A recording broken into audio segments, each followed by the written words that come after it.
بن عذرا کہتے ہیں کہ ایک مرتبہ نبی کریم صلی اللہ علیہ وسلم نے ارشاد فرمایا کہ ممبر کے قریب ہو جاؤ۔ ہم لوگ حاضر ہو گئے۔ جب حضور صلی اللہ علیہ وسلم نے ممبر کے پہلے درجے پر قدم رکھا تو فرمایا آمین۔ جب دوسرے پر قدم رکھا تو پھر فرمایا آمین۔ جب تیسرے پر قدم رکھا تو پھر فرمایا آمین۔ جب آپ خطبے سے فارغ ہو کر نیچے اترے تو ہم نے عرض کیا، ہم نے آج آپ سے ممبر پر چڑھتے ہوئے ایسی بات سنی جو پہلے کبھی نہیں سنی تھی۔ آپ نے ارشاد فرمایا کہ اس وقت جبریل علیہ السلام میرے سامنے آئے تھے۔ جب پہلے درجے پر میں نے قدم رکھا تو انہوں نے کہا کہ ہلاک ہو جیو وہ شخص جس نے رمضان کا مبارک مہینہ پایا پھر بھی اس کی مغفرت نہ ہوئی۔ میں نے کہا آمین۔ جب دوسرے درجے پر قدم رکھا تو انہوں نے کہا ہلاک ہو جیو وہ شخص جس کے سامنے آپ کا ذکر مبارک ہو اور وہ درود نہ بھیجے۔ میں نے کہا آمین۔ جب میں نے تیسرے درجے پر چڑھا تو انہوں نے کہا ہلاک ہو جیو وہ شخص جس کے سامنے اس کے والدین یا ان میں سے کوئی ایک بڑھاپے کو پاوے اور وہ اس کو جنت میں داخل نہ کرائے۔ میں نے کہا آمین۔ اس حدیث میں حضرت جبریل علیہ السلام نے 3 بددعائیں دی ہیں اور حضور اقدس صلی اللہ علیہ وسلم نے ان تینوں پر آمین کہا ہے۔ اول تو حضرت جبریل علیہ السلام جیسے مقرر فرشتے کی بددعا ہی کیا کم تھی، اور پھر حضور اقدس صلی اللہ علیہ وسلم کی آمین نے تو جتنی سخت بددعائی بنا دی۔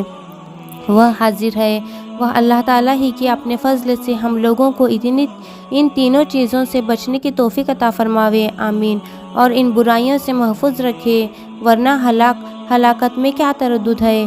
اول وہ شخص کہ جس پر رمضان المبارک گزر جائے اور اس کی بخشش نہ ہو، یعنی رمضان المبارک میں مغفرت اور اللہ تعالیٰ شانہ کی رحمت کی بارش کی طرح برستی ہے۔ رمضان مبارک کے جو کام ہے یعنی روزہ اور تراویح، ان کو نہایت اہتمام سے ادا کرنے کے بعد ہر وقت کثرت کے ساتھ اپنے گناہوں سے توبہ و استغفار کرے۔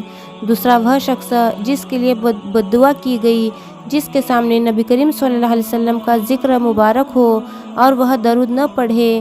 جب بھی نبی کریم صلی اللہ علیہ وسلم کا ذکر مبارک ہو تو سننے والے پر درود شریف کا پڑھنا واجب ہے۔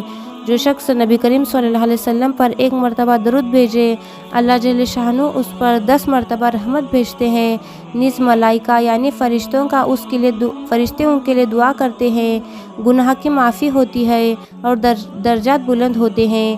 تیسرے وہ شخص کہ جس کے بوڑھے والدین میں سے دونوں موجود ہوں اور وہ ان کی اس قدر خدمت نہ کرے کہ جس کی وجہ سے جنت کا مستحق ہو جائے، اپنی آواز کو ان کی آواز سے اونچی نہ کرے، ان کا نام لے کر نہ پکارے، کسی کام میں ان سے پیش قدمی نہ کرے۔ جنت کے دروازوں میں سے بہترین دروازہ باب ہے۔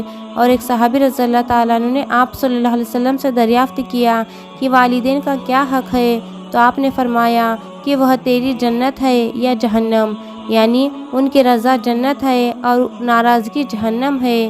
ایک صحابی رضی اللہ تعالیٰ عنہ نے عرض کیا کہ میں جہاد میں جانے کا ارادہ کرتا ہوں، تو آپ صلی اللہ علیہ وسلم نے دریافت فرمایا کہ ان کی خدمت کرو کہ ان کے قدموں کے نیچے تیرے لیے جنت ہے۔ ایک حدیث میں آیا ہے کہ اللہ کی رضا باپ کی رضا میں ہے اور اللہ تعالیٰ کی ناراضگی باپ کی ناراضگی میں ہے۔